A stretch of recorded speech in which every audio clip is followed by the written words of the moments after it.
down? Sa lamesa? Nakaupo sa lamesa? Ganda yung baby ko to yan eh. Naka-pink yan eh. Wow! Sino ba yung magandang bata? Baby! I love food. Wow! Ganda yan eh. Ganda yan eh. Opo. Ha? Ang mata. Ha? Ha? Ha? Eh? Nagpapagkit pa lalo. Ay. Ay. Wow. Lapot. Hala. Hala. Psst. Wow. Look what just came. Ano daw? Tingnan niyo, Tagalogin mo na lang kasi. Tingnan niyo kung ano yung bagong dating dito sa amin. Ang aming lamesa. Ang cute! Ang cute ng pagkakagawa niya. Tapos yung gilid niya, may mga accent pa na ganyan, no? Ang ganda nito, guys, kasi lalagyan natin yan ng salamin. Gamit, kahit butas-butas yan na ganyan, yan pa yung pinakaunang lamesa yata. Matibay ang kahoy nito, dun pa to sa pinakaunang bahay namin dito noon. Ang ginawa namin, pina-oblong namin, ano to eh, rectangle ba, pina-oblong namin ganyan. Tapos lalagyan natin yan sa ibabaw ng salamin. Tapos saka natin lalagyan ng mantel na yung silag ba, puti lang. Nilagyan natin ng paa. Uy, ang ganda ng paa. So, sunod na papagawa natin yung sunod na papagawa natin is yung upuan niya. Paisa-isa. Para kaya natin bayaran. Paisa-isa lang. Ang ganda. Ang tigas nito. Grabe. Ang tagal na nito, guys. Sobrang tagal na. Ayan, no. Kahit may mga butas-butas siya. Design nga yan, eh. Parang ano talaga siya. Ang tawag doon sa kahoy na yun. Sinaunang kahoy. Ang ganda. No, Jillian. Hindi pa tinagalaw. Oh, hindi katulad nitong isang lamesa natin, oh. Grabe ang galaw. Upuan na lang kung kapag tayo mga padala-dalawa. Kada may pera. Oo. Oo, nilagay talaga yan. Design yan. Design nga yan, eh, oh. Mga design. Ganda, no? Makakainan natin. At sasapinan muna natin pala yan ng plastic na ano, para hindi masira. Masira tong mga design niya. Baka mabasa lagi, eh. Ganda naman ang bagong lamesa.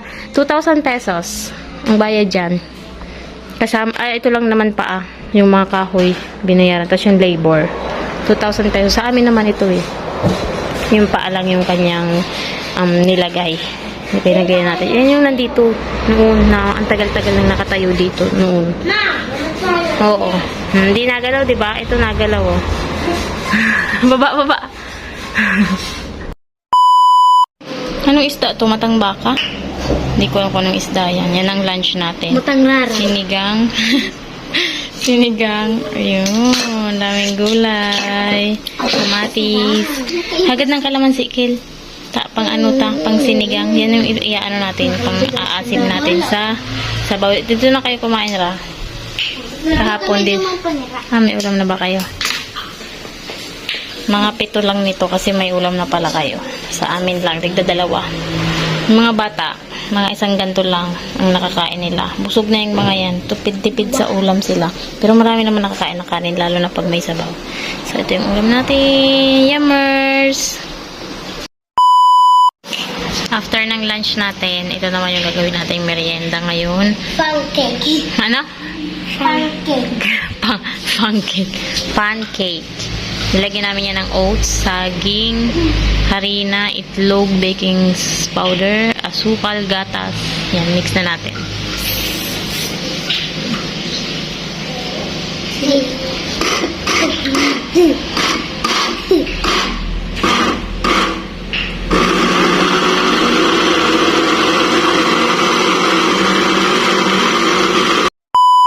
Bilad-bilad ng mga unan at sobrang init ngayon. Tingnan nyo.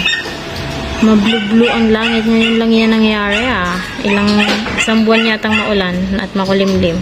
Ngayon, blue-blue kaya baylaran ng unan, ng foam natin, pati mga kumot. ko. Nagligpit lang ako dito sa loob kasi nga tinanggal namin yung magwawalis at magpupunas. Pagtingin ko, oh, ang bilis ng batang to. Nandito na. Buti na lang laging punas ni kuya ang sahig. Pinunasan suba kanina. Pinunasan niya. That bago to maggapang, nakapunas na sa sahig. Okay mo? Alam niya na yung palabas. Grabe, buti hindi natuto na lumabas dito sa ay pumasok sa loob ng CR. Kung hindi, nakikita na lang namin itong basa na sa loob ng CR. Ha? Tingnan mo. Ay! Napakagala na ha? Napakagala na ha? Bako na. Duman sa loob. Dito mo na sa loob. Tingnan mo, lalabas na naman yan. Kasi nakikita niya bukas tong pintong to. Alam niya na saan siya pupunta. Na, bebe. Hello guys! Hello guys! Hello po! Hindi siya Arabiana ha. May lahi yata si Papa. At saka yung lola niya doon sa side ni Papa, ganun ang mata. Matangos talaga ilong nila. So, buti lang hindi sa akin nagmana. Kung hindi, pango. So, ayan. Nagmana yan sa kanyang Papa. Malaki din ang mata at saka matangos ang ilong. Ano, bebe? Yung buti na lang talaga kay Papa. Buti na lang. Hindi yan ang Araba kasi, no? Ang mga nasa Saudi, ang tatangos ng mga ilong nila. At saka malalaki yung mata, 'di ba? Alam mo si Madam, pag nagagalit na yan, nanlalaki na yung mga mata. Yung kitang-kita na yung buong puti, tapos nandiyan yung itim, 'di ba? Ganyan. So ayun, may nagtatanong kasi sa akin kung paano ko daw, anong tawag doon? Paano daw nagbago si Papa na hindi na yata daw umiinom kasi hindi niyo na nakikita yung lasing. Umiinom pa rin yan, guys. Ano ba kayo? Nag-iinom pa rin niya. Kaso, kung bakit hindi na siya, siguro hindi nyo lang nakikita sa, hindi ko rin naman kasi binablog, no? Hindi ko na rin naman na ibablog masyado yung pag, ganon, na situation namin. Kasi, wala. Parang, baka maumay na kayo, or wala, sabihin nyo, wala akong ginagawa para magbago siya. Well, yeah. Siguro, sa mga Pilipino, sa lahat halos, siguro mga 80% na. Yan ang problema nating mga misis, no? Yung asawa nating manginginom or yung mga jowa nyo na manginginom, mapababae man or lalaki na manginginom. Yan yung pinaka-problema talaga, no? Pero ako, yung mahabang process na ginawa ko to, hindi naman siya one time lang is sumunod agad siya. Hindi naman. Unang ginawa ko, lagi ko siyang ang tawag doon, lagi ko siyang pinagsasabihan pag hindi na siya lasing na, ganito yung ginawa mo kagabi, ganyan. Tapos minsan pa, binibidyohan ko siya. Pinapanood ko sa kanya kung ano yung itsura niya. Kasi pag yan nalasing, siya yung pag nalalasing talaga siya, hindi niya alam yung ginagawa niya. So, yan yung pinaka problema ko sa kanya. Kasi minsan, halimbawa, matutumbahan niya yung mga bata na tulog. Kasi bigla na lang siyang hihiga. So, minsan nakaka-capture ko ng video yun, so nakikita niya. So, lagi kong ginagawa. And then minsan, bawa may mga sugat na siya, or like nung last na pinakagrabing inom, nagkaroon siya ng malaking pasa dito, which is hindi ko rin alam kung paano nangyari nagkaroon siya ng pasa. Pero nakita ko kasi siya, nakahiga siya dun sa may mga batuhan. Siguro nadulas siya. So, sabi ko, baka nadulas ka and then tumama yung mukha mo, kaya ka nagkaroon ng pasa dyan. So, ayan, sinabi ko sa kanya na ganun.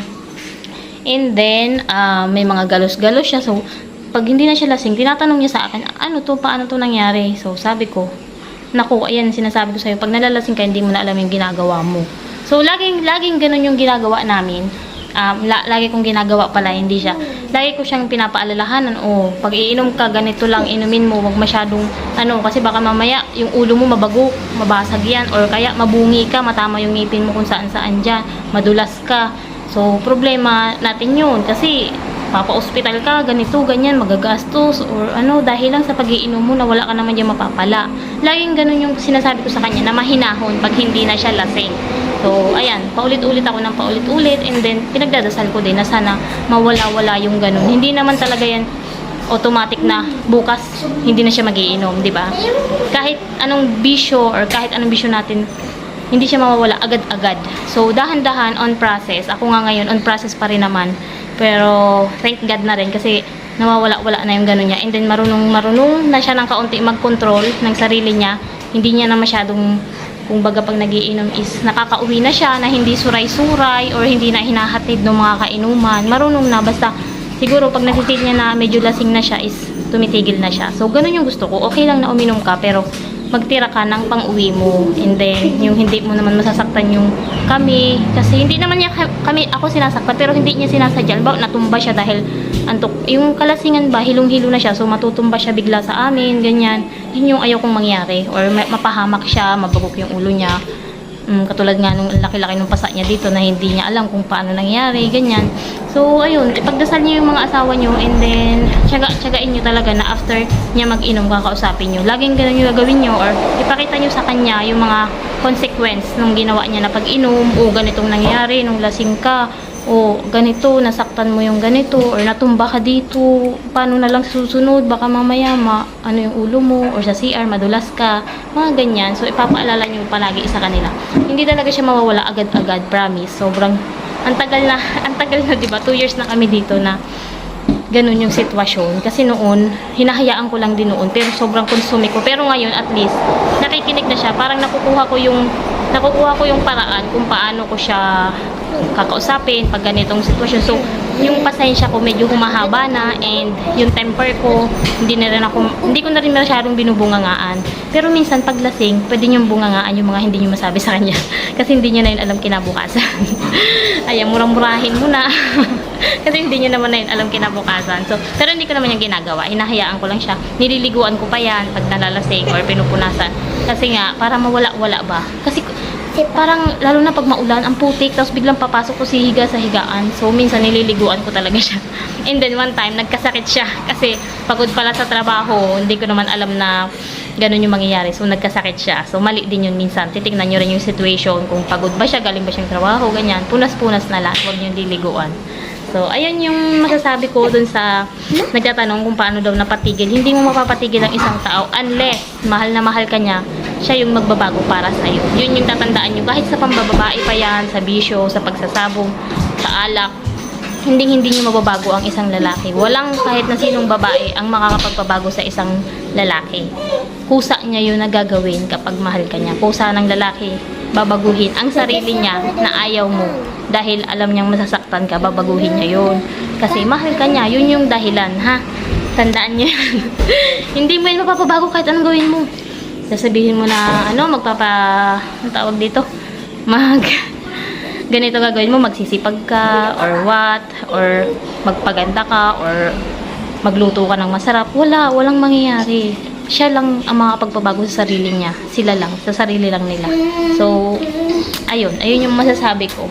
Kapag gusto ka niyan, magbabago yan. Ha? Pag hindi ka niyan gusto, umalis ka na dyan kasi hindi yan magbabago. So, ayun lang yung masasabi ko. Napahaba ko na tuloy yung video natin. Gabi na ngayon, and ang ulam natin mamaya ay yung isda na binili ni Papa. Is, ano ko na lang, ibibistek. Piprituhin ito sa lagyan natin ng toyo. Ano, bebe? Bebe? Tama ba? Ikaw ba ay araba daw? Dami nagsasabi araba daw. Gawa siguro ng mata tsaka matangos yung bilog. Pero, ayun nga. Sinabi ko na sa inyo mamaya. Ay, naka-duty si Papa sa kainan. Manen sa kuya. Papatingnan.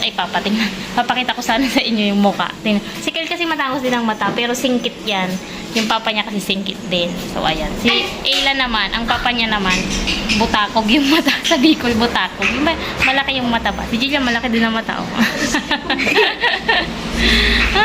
Ay, may good news ako sa inyo. Nakapagbasa na yan si Jillian sa school. Ang galing-galing. Ay, very good na daw yan, sabi ni Ma'am Chris. Pumunta sila sa school last day. Okay na yung pagbasa niya. And siya yung pinakamataas ng score dun sa spelling. Tapos yung mga sasagutan. Wow naman. Nagsisipag na magbasa-basa ulit. Ano? Hindi mo nag-isipag maglinis. Hindi daw nagsisipag maglinis. Sobrang tamad niya naman ngayon sa paglilinis. Pero ganun talaga daw ang bata. Pero pag palagi mo daw yan, yung parang malalaman niya na ganito talaga yung duty niya, araw-araw mo kailangan sabihan para masanay siya. Ganun daw. Si Kil kasi noon, lagi ko rin niya sinasabihan, ngayon sanay na siya. So ginagawa niya na ng kusa. Si Jillian naman, kailangan pa ng paalala, kailangan pang sabihan para sa susunod, hindi mo na kailangan sabihin, masasanay na din siya na ganun yung gawain niya. Ganun, di ba? Si Kuya kasi hindi na yan. Malaki na talaga si Kuya, binata na. Hindi niya na yung kailangan sabihan. Ano na yan eh. No, Kuya. I'm not a child. I'm not a child. Linog po ko sa bago. Nakatapos lang namin kumain. Yun na nga sasabihin ko. Tapos lang namin mag-dinner. Linog. Naglindol, grabe. Ngayon ko lang naramdaman, nung isang gabi naglindol daw, pero hindi namin naramdaman kasi 11 or 1 o'clock na yata ng madaling araw. Tapos ngayon, wala, ramdam na ramdam ko, grabe, napasigaw. Yakap sa akin si Jillian eh. Talagang yung sabaw gumagano, no? Grabe, lindol. Ngayong araw, nakadalawang beses na kaninang mga hapon or tanghali yata, tapos ngayong gabi. Nakakatakot. Ano nangyari? Parang feeling ko mapupunaw na yung mundo. Feeling ko may hahati na yung lupa. Tapos lulusot kami dun sa lupa. Ayoko itong nadala. Patakot. Sinkhole. So ayun na yung vlog natin. Salamat sa panonood. Medyo kinabahan ako dun sa dulo. Kinabahan sa dulong vlog. Ano? Thank you for watching. At sana nasagot ko yung tanong kanina nung isang viewer. Ano? Tsaga lang. Ayun yung vlog. Thanks so much for watching. Bye-bye! Yun yung isa. Karga ni tita.